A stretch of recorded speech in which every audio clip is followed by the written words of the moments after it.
Hi again, everybody. From the pages of the paper of Montgomery County, it's Newsbreak on Paper News 24/7. I'm Frank Phillips reporting. Sherry Harrington, the county health sanitarian, usually responds to complaints about filth and mosquitoes suspected to be carrying diseases. Over the weekend, she responded to a different kind of trouble, one that proved much more deadly than bugs. Harrington was part of the District 4 response team that was called to New Pekin Friday night after the town was destroyed by a tornado and what residents described to Harrington as hail the size of grapefruit. Harrington described the experience for the Montgomery County Council Tuesday morning. She said District 4 is the only district in the state that can deploy all 5 kinds of assistance designated by the U.S. Department of Homeland Security. The DHS formed the district response teams after September 11, 2001, she said. On Friday, the team gathered in Lafayette before driving to New Pekin. Some members assisted state police while others helped the EMS and firefighters. Commissioners looked like deer in the headlights, Harrington said. The county was not prepared, though it is difficult to prepare for such a catastrophe, she told the council. She urged the county's leaders to do all that is possible to prepare in case such a disaster should happen here. The devastation was unbelievable, she said, and it was amazing to watch the community come together. When we come back, Crawfordsville High School actors are footloose this weekend, and we'll have other local news, a look at weather, and sports. You're watching Newsbreak on Paper News 24/7. Bad wrecks happen to good people. That's why people take their wrecks to the good people at Gould's Body and Paint in Crawfordsville. Gould's will work with your insurance company to provide an accurate quote of your needed repairs. Then the iCar Gold Class specialists take over, restoring your vehicle to good as new. Gould's will service any make, any model, any type, or amount of damage. Just remember our motto, at Gould's Body and Paint, our business is a wreck.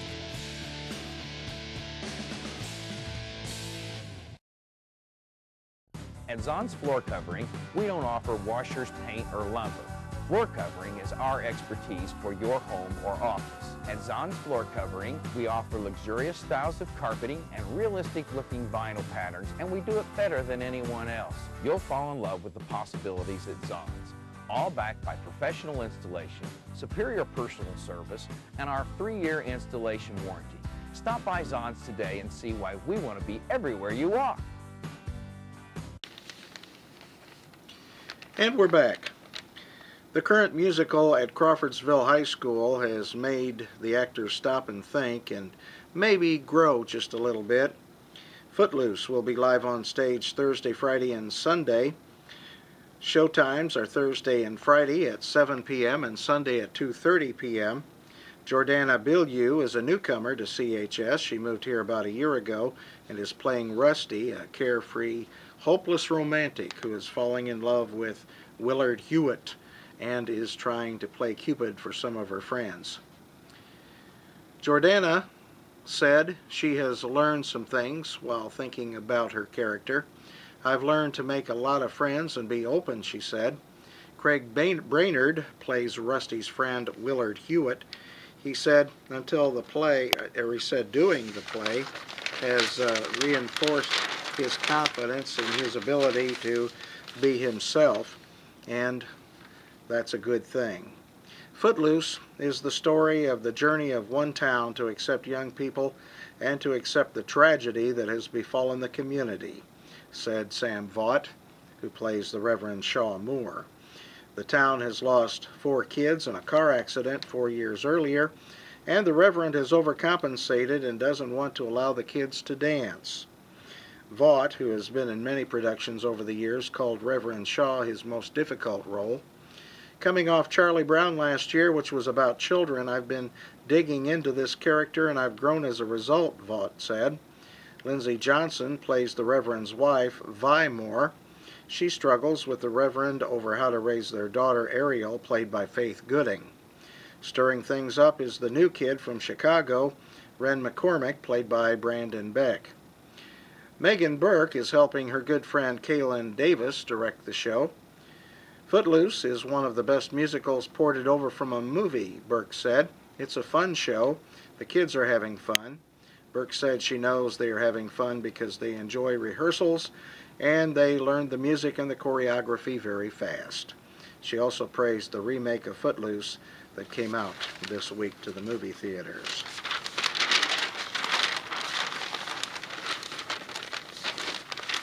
Representatives of Montgomery County CASA volunteers and staff participated in the inaugural CASA Day at the Indiana State House on Monday. Montgomery County joined representatives from 47 other counties from the state rallying for the CASA program volunteers. CASA volunteers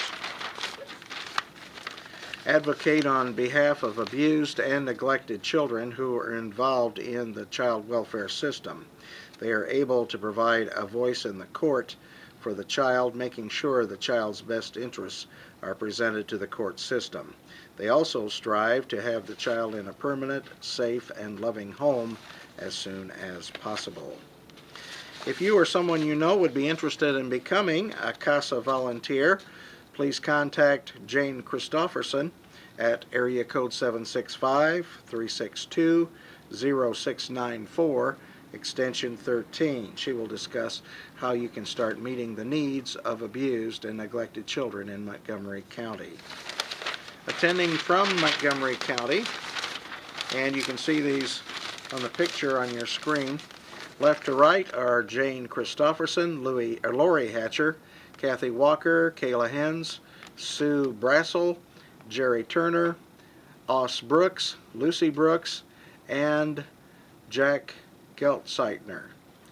And they attended the CASA Day at the courthouse. The public opening of the General Lew Wallace Study and Museum's 2012 exhibit, Courage and Conflict, Lew Wallace in 1862, will take place on Saturday from 10 a.m. to 5 p.m. The exhibit looks at Lew Wallace's life in 1862, particularly his military accomplishments as part of the 11th Indiana Volunteers. Wallace saw action at Fort Donelson and Shiloh and helped to defend Cincinnati from attack. Wallace was promoted to the rank of Major General after Fort Donelson. Additionally, Wallace gave stump speeches around Indiana, helping to recruit soldiers. 1862 was a pivotal year for Lew Wallace, said Museum Director Larry Parlberg.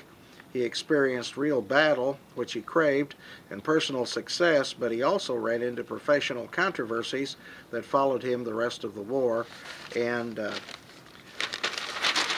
for much of the rest of his life. This exhibit, with personal items used by Wallace and others in 1862, looks at both his successes and his controversies. The General Lew Wallace Study and Museum is open for regular tours Tuesday through Saturday, 10 a.m. to 5 p.m. through mid-December. Tours are $5 for adults and $1 for students. Tours include the exhibit and a guided tour of the study building. Well, back on page 1, we check out our little weatherbird friend, Weatherby, and see what he has to say about today's weather forecast. Weatherby says the skies may be cloudy today, but the weather will be beautiful with a balmy high of 64. Now, if Weatherby is off by more than 3 degrees, send us an email at weatherby@thepaper24-7.com and let us know. Include your name and phone number, and at the end of the month, all those who called in and caught Weatherby will be entered into a drawing for a prize. Now it's time to turn over to page A5 and check out sports today.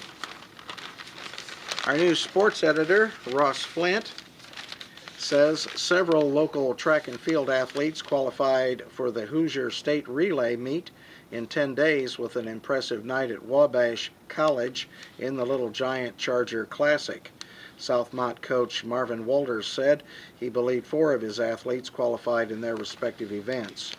Dragan Baumgardner had 4 personal bests in the shot put on his way to winning the event. Daniel Barrett tied his personal best and qualified. Jessica Shelton qualified in both the 55-meter dash and hurdles with wins. And Jason Christensen also had a personal best in qualifying in the high jump. Shelton won the 55-meter dash in 7.89 seconds, beating North Montgomery's Callie Peterman. Shelton also won the 55-meter hurdles in 9.64 seconds. Shelton amazes me how much of a competitor she is, Walters said. Baumgartner beat North Montgomery's Braden Smith with a throw of 47.08, almost 5 feet farther. Barrett won the pole vault, and Christensen won the high jump. The Mounties won 2 other events. Christensen also won the 55-meter hurdles in 9.15 seconds, and the 4x400 relay team of Daniel Barrett, Jeremiah Sparks, Elijah Sims, and Jacob Richardson beat Western Boone. The North Montgomery team of Clay Birdsong, Austin Odom Whitlock, Garrett Emmerich, David Samuelson came in third.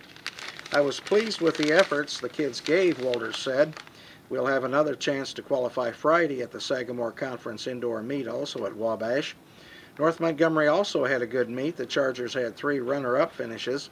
The distance medley team of Garrett Hatley, Kirst Lewis, Jared McMurray, and Blake Oles finished in second, as did Blake Oles in the long jump. And the 4x800 team of Nick Courtney, Garrett Hatley, Kirst Lewis, and Jared McMurray. North Montgomery's girls distance medley relay team, made up of Ashlyn Bennett, Molly Bolander, Courtney Clark, Callie Peterman, and the 4x400 team of the same 4 runners finished in third. Clay Birdsong was also third in the 55-meter dash. I was pretty pleased with what I saw, North Montgomery coach Ed Stuffel said. We're not had enough practice, and we didn't get to see all of our kids tonight. There will be fewer number of schools Friday, so we'll get to see more of our kids. We'll get a better picture of what we look like. Stuffel added he was pleased with the help he received from the many volunteers. The defending Class 3A state champion Crawfordsville baseball team was planning on competing in the upcoming Silver Creek tournament, but after the devastation caused by the tornado that hit Henryville, 10 miles north of Sellersburg, where Silver Creek High School is located, the tournament is in question. However, regardless if the Athenians can play in it, they plan to make the trip over that weekend anyway. Crawfordsville intends to drive down there regardless if the tournament, scheduled March 30 and 31st, happens, and help in any way they can. That could possibly include helping with the massive amount of cleanup still to be done and providing supplies.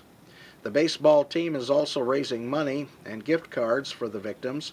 Those interested in donating money can do so by sending to Crawfordsville High School, 1 Athenian Drive in Crawfordsville, 47933, or donate around the city where buckets will be placed.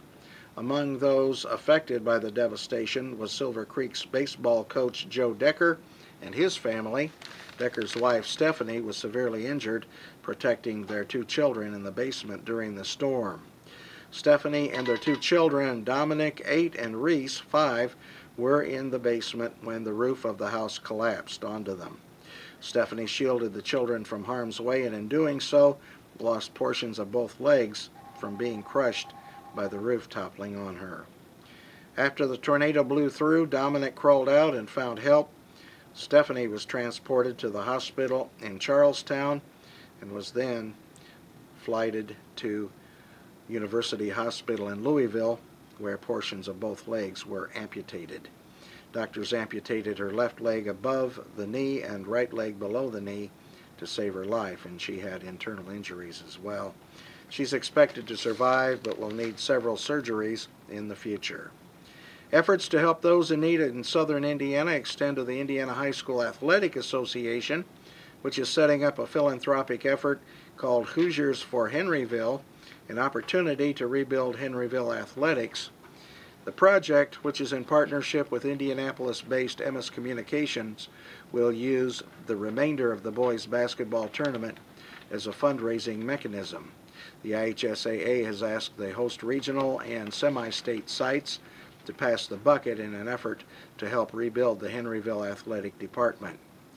We believe that high school athletics is part of the fabric that bonds communities together, and that by assisting the Henryville Athletic Department in a financial sense, we hope to accelerate the healing process for both the school and the community, IHSAA Commissioner Bobby Cox said in a press release. I'm confident that Hoosiers across our state will once again face adversity and soundly defeat it through their generosity and resilience. And those are just a few of the stories in today's edition of the Paper of Montgomery County. I'm Frank Phillips reporting. You have an outstanding day, won't you?